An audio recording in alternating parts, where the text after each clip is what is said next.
నా శ్రమలలో నీ వాక్యము నన్ను ఆదరించి ఉండకపోయి ఉంటే నేను శ్రమలలో నశించి ఉందును అని మహారాజైన దావీదు పలికాడు. దేవుని వాక్యమే మనకు సంపూర్ణమైన నెమ్మది, ఆదరణ.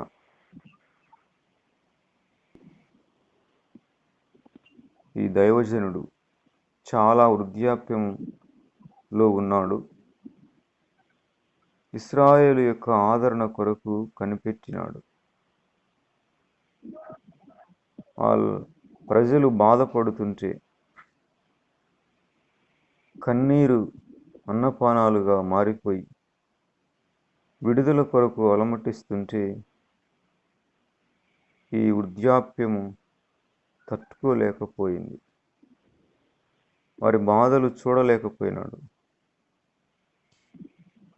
ఎలాగైనా ఈ ప్రజలు ఆదరణ పొందుకోవాలి. నిరీక్షణ స్రవంతులతో ఈ ప్రజల జీవన మనుగడ సస్యశ్యామలముగా, ముఖములలో జీవపు కళ ఉట్టిపడాలి. దానికోసము ఎన్నో రోజులు ప్రార్థన చేస్తున్నాడు. ఇశ్రాయేలు యొక్క ఆదరణ కొరకు కనిపెట్టేవాడు. పరిశుద్ధుడు, నీతిమంతుడు, పరిశుద్ధాత్ముడు ఆయన మీద ఉన్నాడు. ఆయనకు బయలుపరచబడిన మాట ఏంటంటే, ప్రభు యొక్క క్రీస్తును చూడకముందు నీవు కాలము చేయవు అన్నాడు. ప్రియమైన సహోదరులారా, విస్తారమైన దోపు సొమ్ము సంపాదించిన వాని వలె నీవిచ్చిన మాటను బట్టి నేను సంతోషించుచున్నానని మహారాజైన దావీదు పలికాడు. దేవుని మాట విస్తారమైన దోపుడు సొమ్ముతో సమానం. శత్రుమూకలను కోకలుగా మట్టి కరిపిస్తేనే విస్తారమైన సొమ్ము, విలువైన సంపద వారి ఒంటి మీద నుండి తీసుకోవచ్చు. అపవాదికి సిగ్గు కలిగించకపోతే, వాడి కుతంత్రాలను మట్టి కరిపించకపోతే దేవుని మాట మనకు దొరకదు. అందుకే మనము ప్రాణాత్మ శరీరములతో పోరాడాలి. దేవుని మాట కోసం. ఈ దైవజనుడు దేవుడి దగ్గర మాట తీసుకున్నాడు, వాగ్దానం తీసుకున్నాడు. ప్రభు యొక్క క్రీస్తును చూడకముందు నీవు మరణము పొందవు.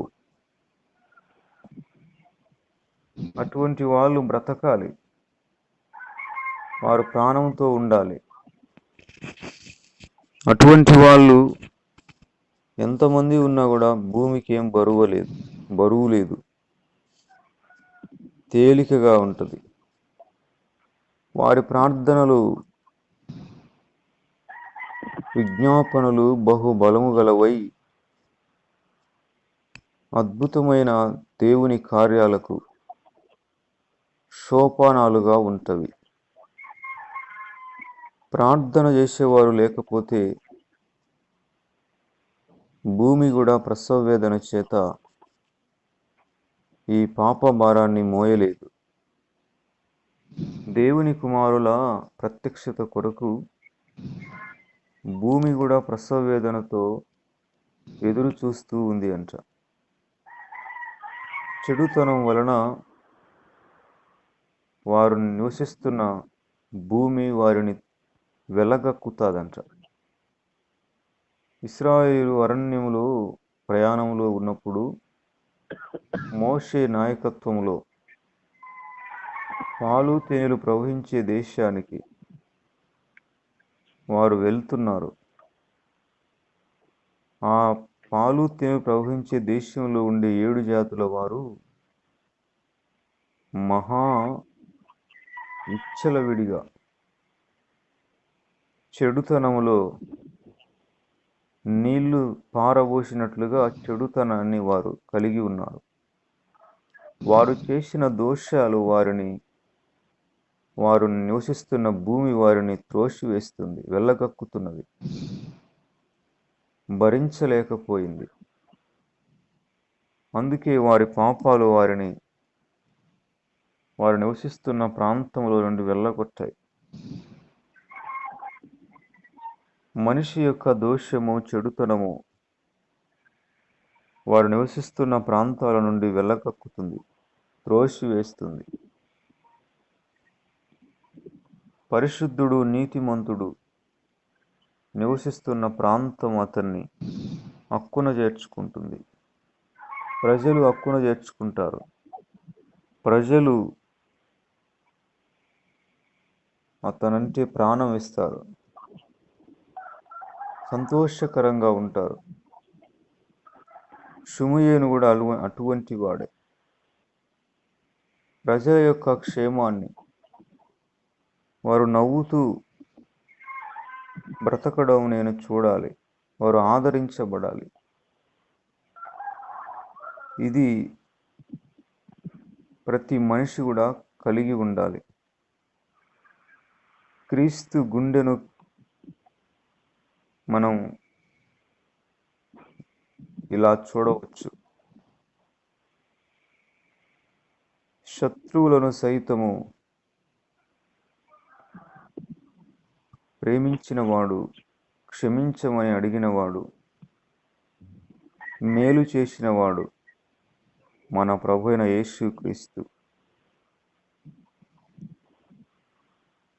ప్రేమతో ప్రాణమును అర్పించినావు,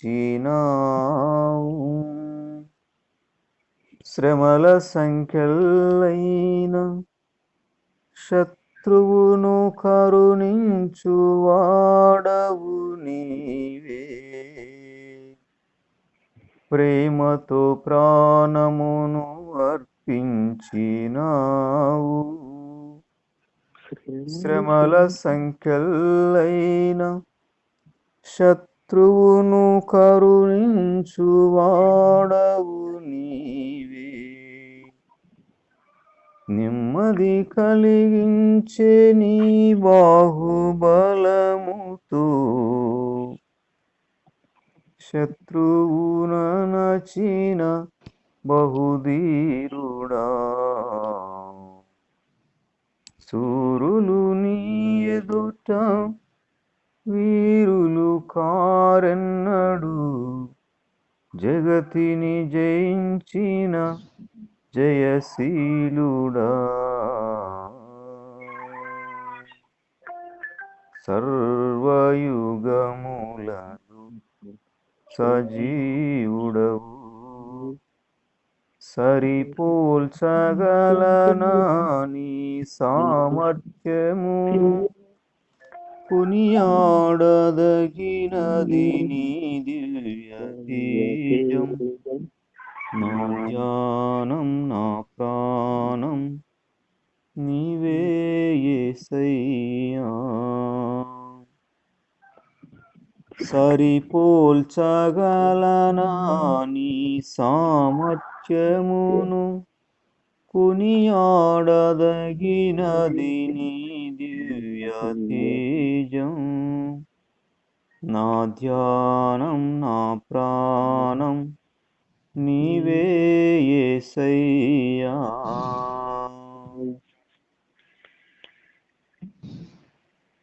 శత్రువు కూడా కళ్ళ ముందు నశించిపోవాలని యేసుక్రీస్తు యొక్క మనస్సు కోరుకొనదు. షిమయేను ఇశ్రాయేలు యొక్క ఆదరణ కొరకు కనిపెట్టి ఉన్నాడు. అందుకే తనకు వారి ఆదరణ కర్త. వారికి మెస్సయ్యను నువ్వు వచ్చేంత వరకు నీకేం కాదు అని ఆయన దేవుని దగ్గర మాట పొందుకున్నాడు. మనం కూడా ప్రతి విషయంలో వాగ్దానాన్ని తీసుకోవాలి. జీవో ఉండాలి. జీవో ఉంటేనే మన జీవితాలు సమముగా కొనసాగుతాయి.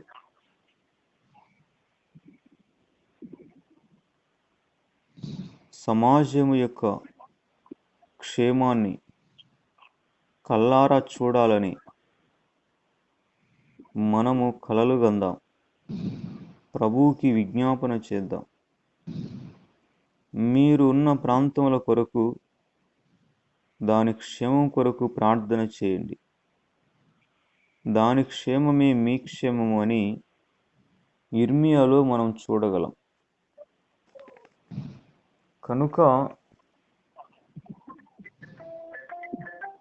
మనము దేవుని వాగ్దానాలను పొందుకొని వాటిని బట్టి ప్రార్థన చేయాలి.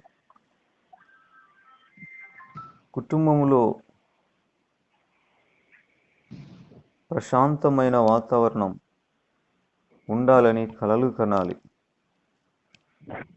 నా భార్య నా లోగిట ఫలించు ద్రాక్షవల్లి వలె ఉండును. నా పిల్లలు నా భోజనపు బల్ల చుట్టూ ఒలీవల మొక్కల వలె ఉండును. మా కొట్లు ధాన్యముతో నింపబడును.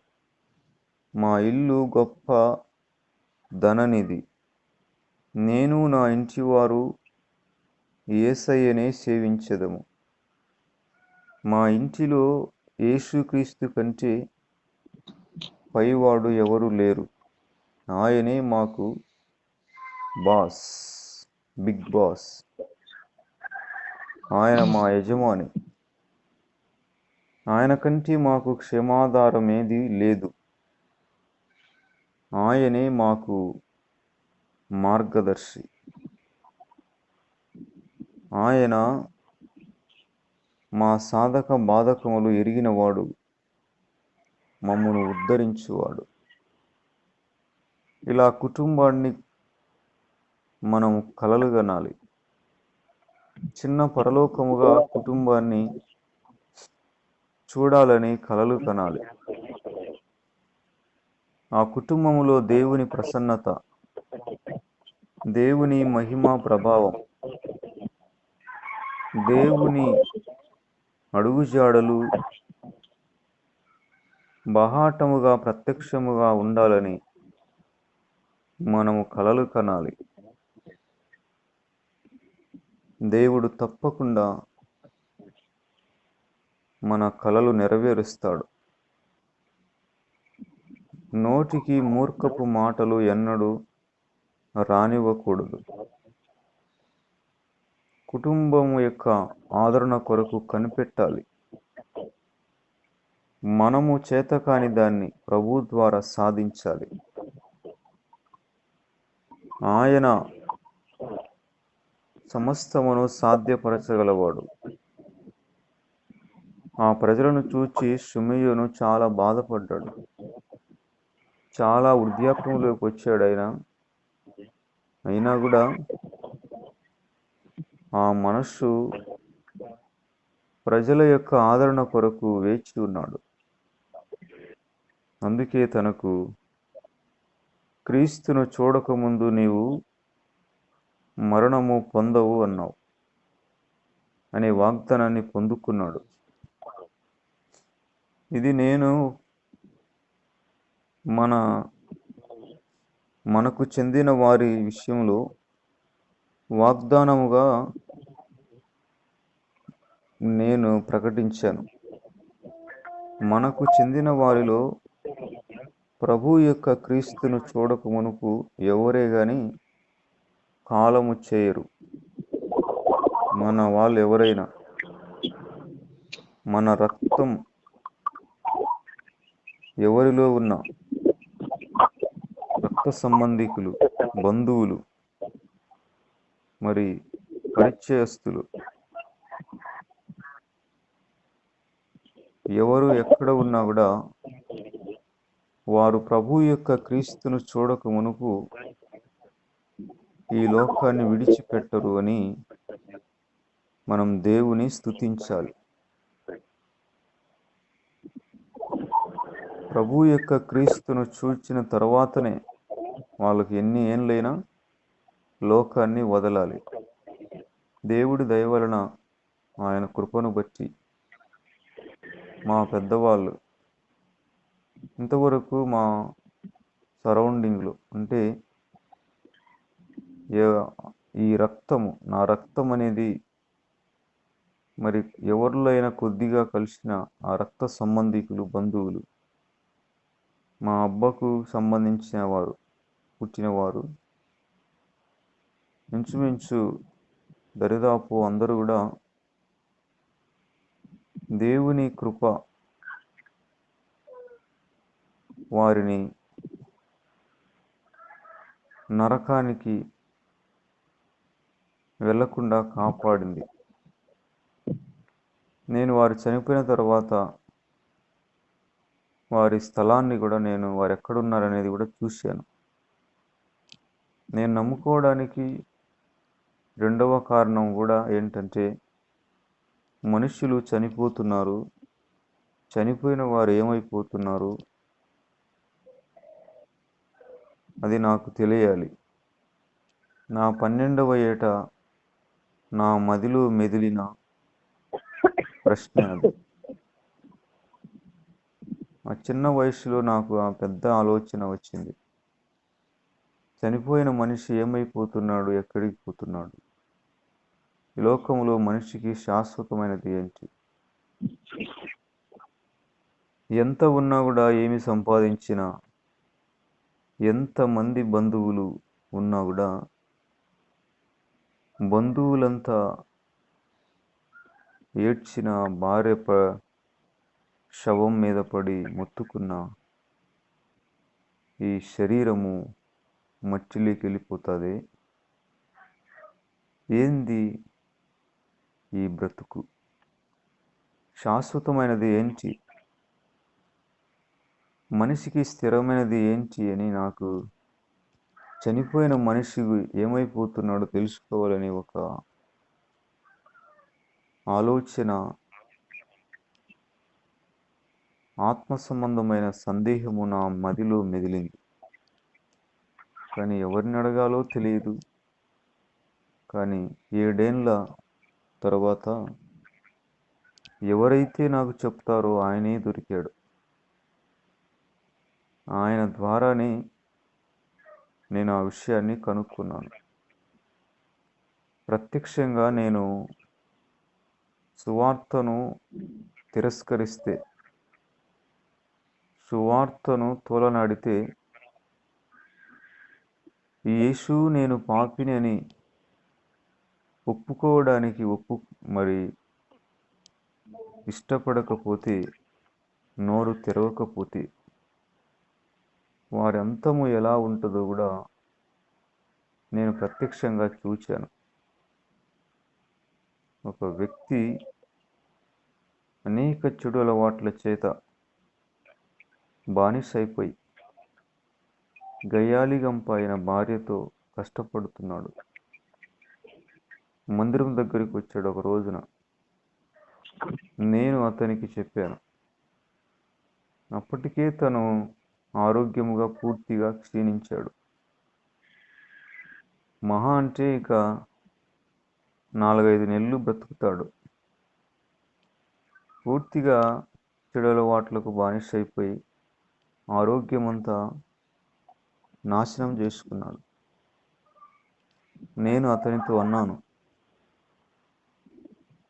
ఈ బ్రతుకులో నీకు నెమ్మది లేదు, కుటుంబంలో నీకు విలువ లేదు, నీ అలవాట్లు, నీ పరిస్థితి నిన్ను దిగజార్చింది.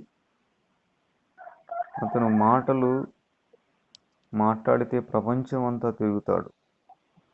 చైనా అంటాడు, అమెరికా అంటాడు, ఆస్ట్రేలియా అంటాడు. కానీ తన చరిత్ర గురించి ఏమీ ఆలోచించడు. యేసు ప్రభువా, నేను పాపినేనన్న నీ నోటితో పలకయ్యా. నేను చెప్పినట్లుగా నువ్వు పలుకు. రేపు అక్కడైనా నువ్వు నెమ్మదిగా ఉంటావు. నీ ఆత్మ క్షేమముగా ఉంటుంది, నిత్యానందములో చేరుతుంది అంటే అతను నా ముఖమునే పూర్తిగా తిరస్కరించాడు. పోయా, నువ్వు అమెరికాకు పోయా, ఈ దేశంలో ఉండబాక నువ్వు అని నన్ను ముఖాన్ని ఎదిరించాడు. నేను, అయ్యా ప్లీజ్, ఒక్కసారి నా చెవులు వినబడుచుండగా, యేసు నేను పాపిని, నీ రక్తంతో నన్ను కడగమని చెప్పయ్యా, పలుకయ్యా అన్నాను. కొద్ది రోజులకి నేను రాత్రిపూట మా ఇంటిలో నిద్రపోతా ఉంటే నా మంచం దగ్గరికి వచ్చాడు. అతను వచ్చి నిలబడ్డాడు. ముఖంలో కళ లేదు, మాడిపోయింది, ఏ కాంతి లేదు, ప్రకాశము లేదు. నేను అతనితో అంటున్నాను, నువ్వు బ్రతికి ఉన్నప్పుడు నేను నీకు చెప్పాను, యేసు ప్రభువా పాపిని అని నువ్వు అనమంటే అన్నావా? ఇప్పుడు చూడు, నువ్వు నీ పరిస్థితి ఎలా ఉందో చూడు. ఆ రోజున యేసు ప్రభు నామమును ఒప్పుకునింటే నీకు ఈ పరిస్థితి వచ్చేది కాదు కదా అని ఇలాగే మాట్లాడుతున్నాను అతనితో. అతను ఏమీ మాట్లాడలేదు.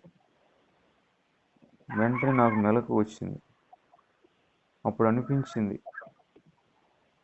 ప్రభువు నామమును ఒప్పుకొనకపోతే, ప్రభువుకు విధేయత చూపించకపోతే మనిషి పరిస్థితి ఏమవుతుందో ఆలోచన చేస్తే నాకు భయం వేసింది. అందుకే ప్రపంచమంతా తిరిగి సువార్త చెప్పకపోయినా, కనీసము నేనున్న ప్రాంతంలోనైనా నన్ను చూచైనా ప్రజలు క్రీస్తు కొరకు జీవించాలి, క్రీస్తు కొరకు ఆశపడాలని ఒక తపన. అందుకే ఎన్నో రకాల ప్రయత్నాలలో ఈ ఉదయకాల ప్రార్థన కూడా ఒక ప్రయత్నం. ఈ ఉదయకాల ప్రార్థన మొదలుపెట్టినప్పటి నుండి ఏ రోజు రాత్రి నేను సంపూర్ణముగా నిద్రపోలేదు. ఎందుకనగా బాగా నిద్ర సమయంలోనే ఈ ప్రార్థనకు సిద్ధపడాలి. లేకపోతే తెల్లవారి అవాస్ పాలవుతాం. ప్రియమైన సహోదరులారా, నేను ప్రత్యక్షంగా ఆ వ్యక్తిని చూచాను.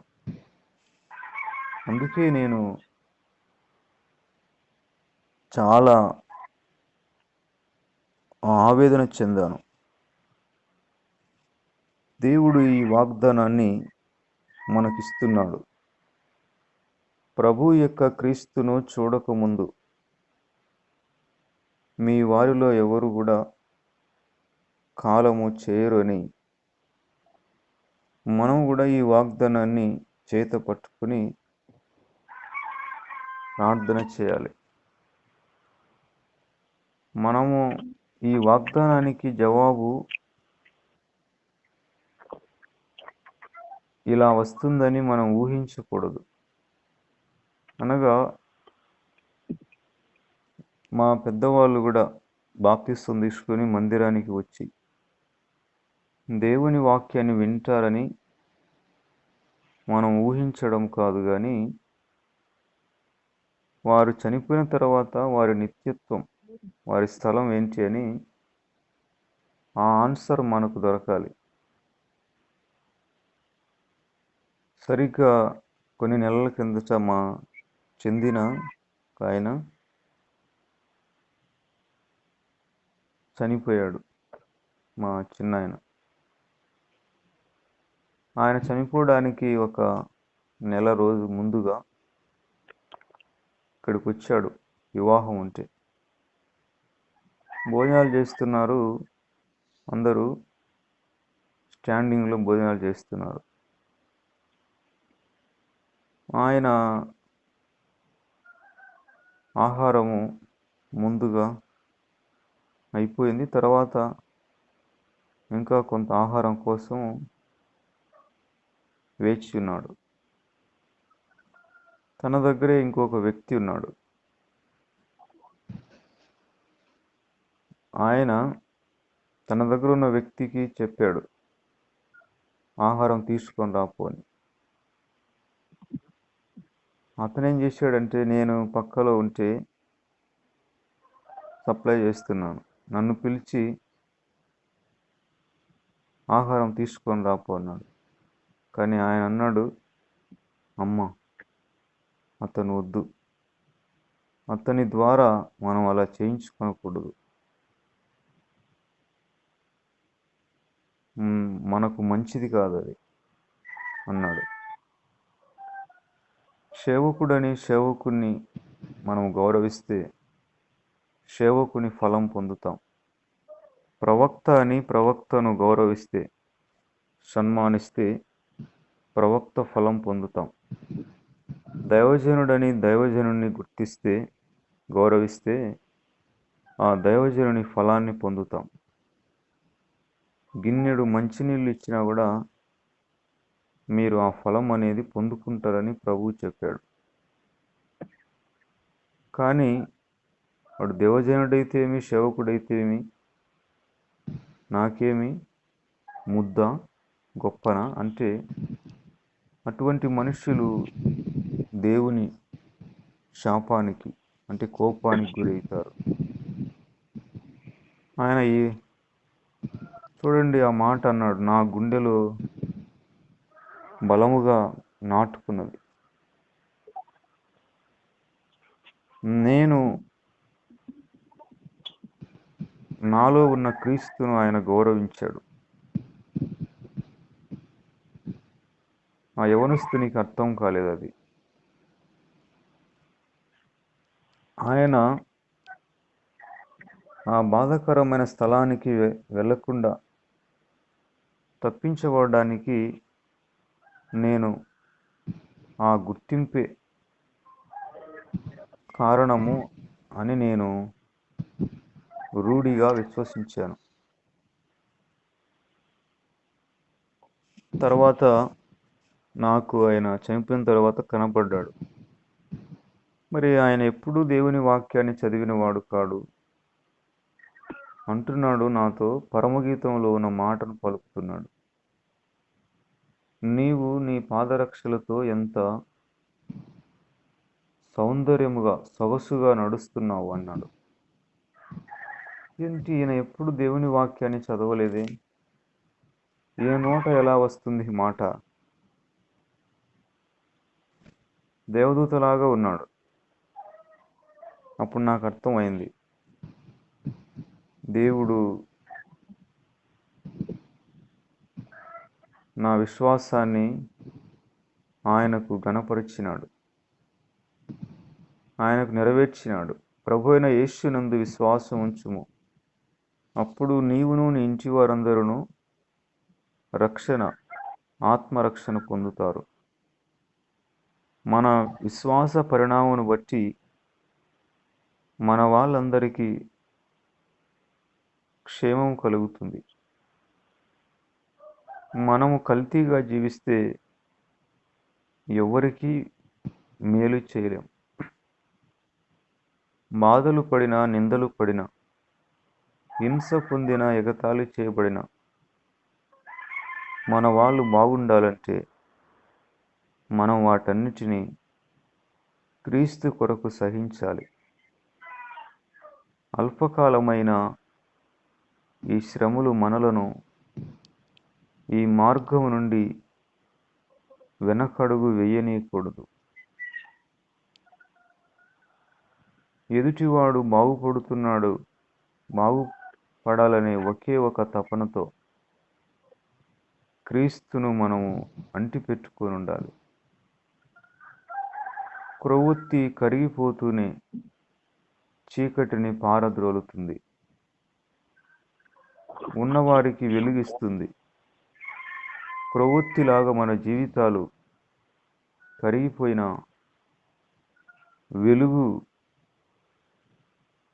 వెలుగు జీవితాలు, అనేక జీవితాలను వెలిగించాలి.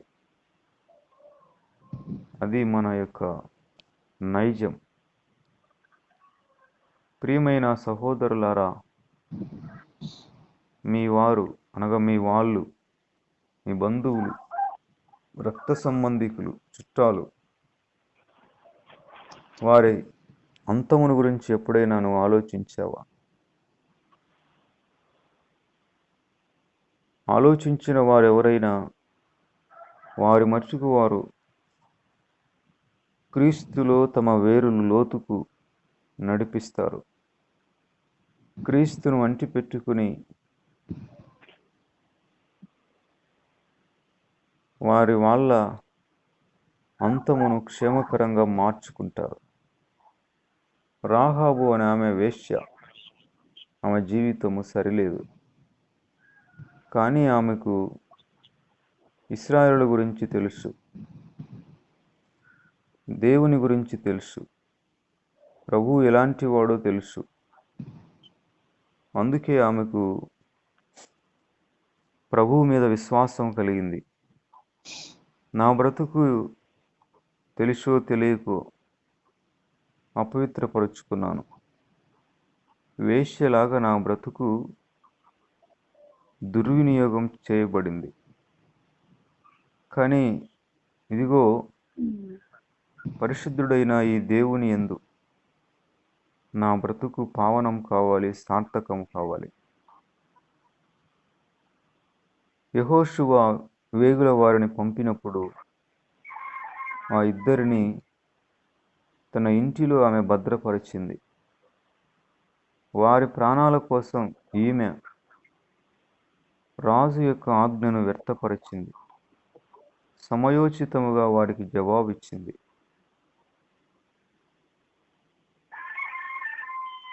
వారి ప్రాణాన్ని క్షేమంగా కాపాడి వారిని క్షేమముగా తిరిగి యెహోషువ దగ్గరికి పంపిందామె.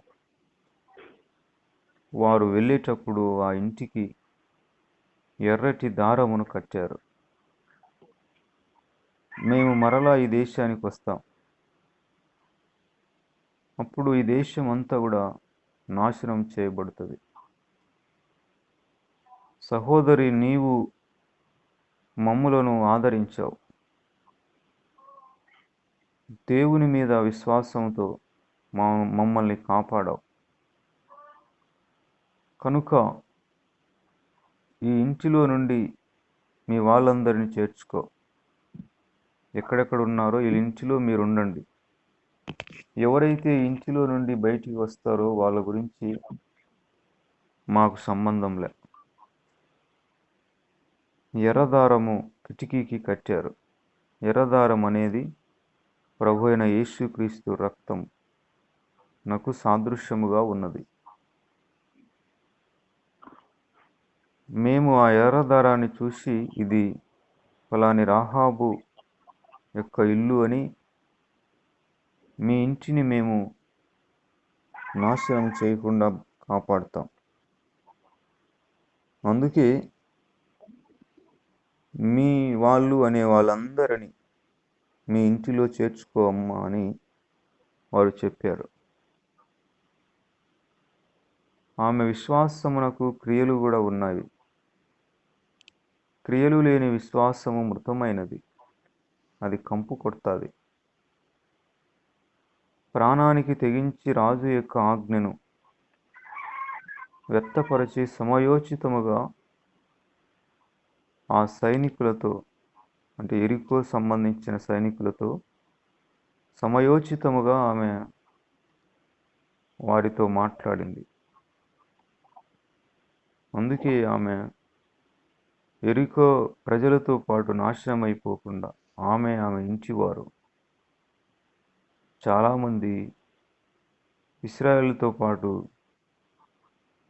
జీవించారు. ఆమె జీవితం ధన్యమైంది. ఆమె యేసు ప్రభు యొక్క వంశావళిలో ఘనమైన స్త్రీగా ఆమె పేరు బంగారు అక్షరాలతో ముద్రించబడింది. దావీదు యెస్సైకి పుడితే, యెస్సై ఓబేదుకు పుట్టే, ఓబేదు బోయజుకు పుట్టే,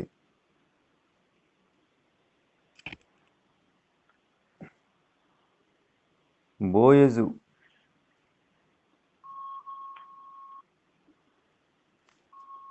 ఇక్కడ మనము మత్తయి సువార్తలో ఈ విషయాన్ని గమనించగలం. మత్తయి సువార్త 1వ అధ్యాయంలో 5వ వచనంలో నయస్సోను షల్మానును కనెను, షల్మాను రాహాబునందు బోయజును కనెను. షల్మాను అనే వ్యక్తి ఆ ఇద్దరు సైనికుల్లో ఒక అతను. ఈమె వేశ్య అని, అంతవరకు వేశ్యగా ఉన్నది, కానీ ఆమె విశ్వాసము ఆమె జీవితాన్ని పవిత్రురాలుగా మార్చి పారేసింది. కల్మషం లేని వ్యక్తిగా ఆమెను తీర్చిదిద్దింది. విశ్వాసము కృపచేతనే మనం రక్షణ పొంది ఉన్నాం. దేవుని యందలి విశ్వాసము మన పాప పంకిలమైన బ్రతుకులను పరిమళ వాసనగా మార్చి పరలోక సంబంధమైన ప్రభావంతో మనల్ని నూతనమైన ఉత్తేజముతో నింపుతాయి.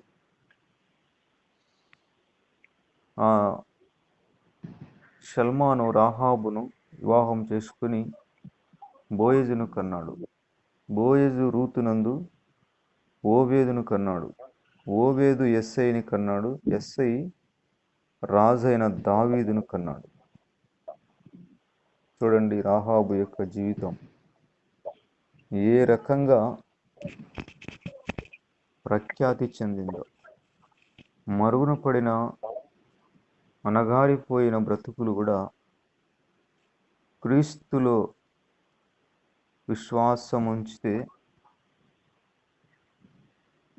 ప్రాముఖ్యము ప్రఖ్యాతికరంగా మారిపోతాయి. నామమును గొప్ప చేస్తాడాయన. మీ ఎక్కడో పాప పంకిలమైన ఆమె బ్రతుకు విశ్వాసం వలన ఏ స్థాయికి చేరిందో చూడండి. అత్యున్నతమైన స్థాయికి చేరింది. ఆమె పేరు యేసు ప్రభు యొక్క వంశావళిలో సువర్ణ అక్షరాలతో ముద్రించబడింది. విశ్వాస వీరుల పట్టిలో హెబ్రీ 11లో ఈమె యొక్క పేరు కూడా ఉంది. యాకోబు పత్రికలో కూడా ఈమెను అబ్రహాముతో పాటు పరిశుద్ధాత్ముడు పోల్చినాడు. అబ్రహాము క్రియల వలన నీతిమంతుడైనాడు. అలాగే రాహాబు అనే ఆమె కూడా క్రియల వలన, విశ్వాసం వలన నీతిమంతురాలైంది. అబ్రహాము విశ్వాసులకి మూల పితరుడు. మరి ఆయనతో పాటు ఈమె పేరు కూడా పరిశుద్ధాత్ముడు ప్రస్తావించాడు. ఓ వాట్ ఏ వండర్ఫుల్! ఎంత ఉన్నతమైన స్థితి! విశ్వాసం అనేది క్రియల ద్వారా గొప్ప ఫలితాన్ని మనకు తీసుకొని వస్తుంది. ఎక్కడో మారుమూల పేరు ప్రఖ్యాతులు లేని, ఎక్కడో అనామకంగా బ్రతుకుతున్న బ్రతుకులను కూడా ప్రపంచం ఎదుట నిలబెడుతుంది క్రీస్తునందలి మన విశ్వాసం. యేసుక్రీస్తు చరిత్ర పురుషుడు. Jesus Christ is the historical person. ఆయన ద్వారా చరిత్ర 2 భాగాలుగా విడిపోయింది. పాప పంకిలమైన బ్రతుకులు పవిత్రతతో నింపబడ్డాయి. దొంగలు మార్చబడ్డారు, అన్యాయస్తులు మార్చబడ్డారు, వడ్డీ వ్యాపారాలు చేసేవారు మార్చబడ్డారు, అక్రమకారులు మారిపోయారు, దౌర్జన్యకారులు సాత్వికులైపోయినారు. కోపిష్ఠులు శాంతమూర్తులైపోయినారు. విచ్చలవిడిగా తిరిగేవారు ప్రభు వాక్యము కోసము ఆవురావురుమని పసిబిడ్డల్లాగా మారిపోయారు. ఆయన నామస్మరణలో, ఆయన వాక్యపు వెలుగులో అభం శుభం తెలియని యవనస్తులు తమ జీవితాలను ప్రభువుకు సమర్పించుకున్నారు. సజీవ యాగముగా ఆయన రాజ్యము కొరకు తీర్మానం చేసుకున్నారు. నడతను శుద్ధి చేసుకున్నారు. యేసుక్రీస్తు ఈ రోజున పరిశుద్ధాత్మ రూపములో మానవ జీవితాలను విప్లవాత్మకంగా మారుస్తూ ఉన్నాడు. కామ క్రోధ లోభ మోహ మద మాత్సర్యాలు లేనివాడు. మనము ప్రకటిస్తున్న నజరేయుడైన యేసు, ఆయన మానవ జీవితాలను పరమ పవిత్రముగా మారుస్తాడు. వేశ్యలు మహాపరిశుద్ధులుగా మారిపోతారు. ఎక్కడో అణగారిపోయిన ఆమె జీవితాన్ని విప్లవాత్మకంగా ప్రభు దీవించాడు, ఆశీర్వదించాడు. ఆమె వలన ఆమె వంశమంతా బాగుపడ్డది. ఆమె ఇంటి వారందరూ కూడా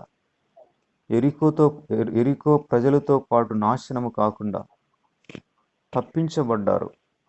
ప్రియమైన సహోదరులారా, నా వ్యక్తిగత జీవితంలో కూడా నేను ప్రత్యక్షంగా చూశాను.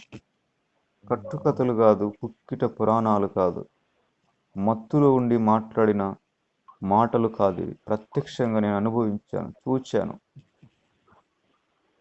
ప్రియమైన సహోదరులారా, దేవుని వాగ్దానము ఎన్నటెన్నటికీ తప్పిపోదు. సూర్యుడు, చంద్రుడు, నక్షత్రాలు, భూమి గతించిపోయినా మనకు ప్రత్యక్షమైన ఆ రేమా శబ్దం, ప్రత్యక్షపు వాక్కు, ఆ వాగ్దానం అనేది పొల్లు కూడా తప్పిపోదు. మనం అనుకున్నట్లు అది జరగదు, కానీ వాగ్దానం అనేది ఎప్పటికైనా తప్పకుండా నెరవేరుతుంది. ప్రియమైన సహోదరులారా, ఈ రోజున మన వారందరికీ మనమే దీపం. వారి జీవితాలకు నాశనం రాకుండా నమ్ముకున్న వారే దీపాలుగా, మార్గదర్శకులుగా ఉండాలి. మనము మార్గము తప్పిపోతే మన వాళ్ళందరూ నాశనానికి జోగుతారు.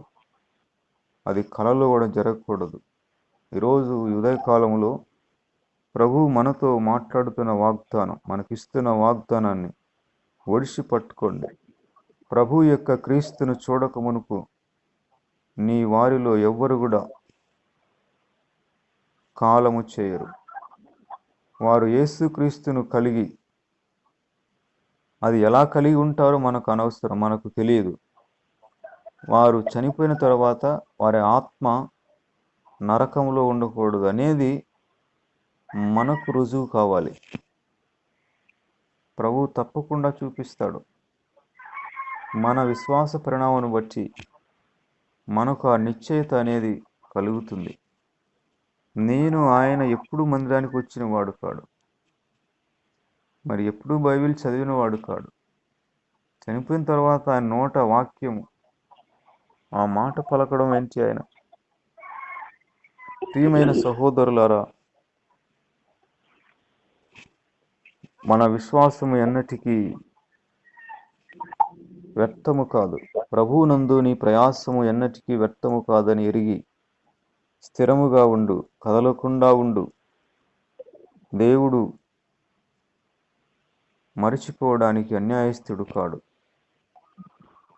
నిన్ను బట్టి మీ వాళ్ళందరికీ రక్షణ, క్షేమము, నిత్య జీవం, నిత్యానందము కలుగుతుంది. ఈ మనసు కలిగిన వారు సమాజం యొక్క క్షేమాన్ని కూడా మనసారా కోరుకుంటారు. అటువంటి వారిని ప్రభువు దీర్ఘాయుష్మంతులుగా చేస్తాడు. నిజముగా అకాలమందు పుట్టినట్టున్న నన్ను ఈ సమూయేలుకు ఏ విధముగా మాట ఇచ్చాడు, నాకు కూడా అలాగే మాట ఇచ్చాడు. నీకు వచ్చిన దర్శనాలు నెరవేరేంత వరకు నీకేమి కాదు అన్నాడు. ఓ, ఇది ఎక్కడ దొరకదు. ఆ మాటకు తిరుగులేదు. దేవుడు నమ్మదగినవాడు, దేవుడు మంచివాడు, వాగ్దానము నెరవేర్చువాడు, శక్తి కలిగినవాడు. ప్రభు ఈ మాటలు దీవించునుగాక. ఆమేన్. ప్రేమగల పరమ తండ్రి, వందనాలు, స్తోత్రాలు నాయన. మీ నామమునకు మహిమ. మాట ఇచ్చి నెరవేర్చిన వాడవు, నెరవేర్చుచున్నవాడవు, నెరవేర్చిన ప్రతి మాటను బట్టి మీకు స్తోత్రాలు. ప్రభువా, మాకు చెందిన వారి విషయంలో, సమాజం విషయంలో, వారి క్షేమాన్ని గురించిన ఆవేదన, విజ్ఞాపన నిరంతరము మాకు దయచేయండి. ఎక్కడ కూడా ఈ లోక సంబంధమైన వాటిలో మేము ప్రవేశించక, ప్రభువ, నిత్యత్వము కొరకు ఈ లోకములో మా జీవితాలను సమర్పించుకొని మేము వెలిగించబడి ఆ వెలుగులో నడుస్తూ ఆ వెలుగులోనికి అనేకులను నడిపించడానికి, వారి నిత్యత్వాన్ని వెలుగుమయముగా మార్చడానికి ఈ ఉదయకాలంలో వినుచున్న ప్రతి ఒక్కరిని పేరు పేరున మీరు మీ పాత్రలుగా వాడుకునుమని నజరేయుడైన యేసు క్రీస్తు నామములో కోరుకుంటున్నాము తండ్రి. ఆమేన్.